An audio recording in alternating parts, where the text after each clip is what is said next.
ఎలాగ ఉన్నారు? దేవుని భయం ఉన్నవారు గొడవలేసుకుంటారా? దేవుని భయం ఉన్నవాడు అవిధేయుడిగా ప్రవర్తిస్తాడా? దేవుని భయం ఉన్నవాడు విచ్చలవిడిగా జీవిస్తాడా?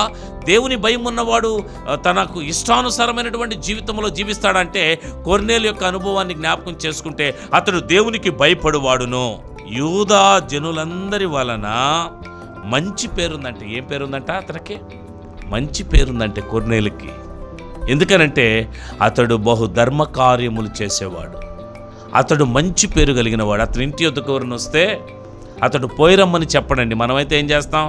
చేతులు ఖాళీగా లేవు, పోయిరా అంటాం.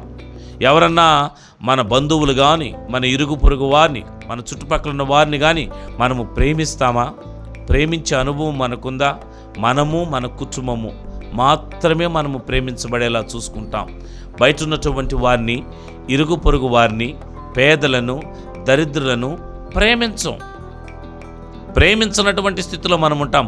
అలాంటప్పుడు మనము నీతిమంతుడుగా ఎలా ఉంటాం? ఇతడు ఆ యూదా ప్రజలందరి ఎదుట మంచి పేరు సంపాదించుకున్నాడు. అతడు మంచి పేరు సంపాదించుకోవాలని ప్రయత్నం చేయలేదు, కానీ దేవుని యందు భయభక్తులు కలిగి ఉండడం వలన దేవుడు అతనిని మంచి మార్గములోనికి నడిపించాడు.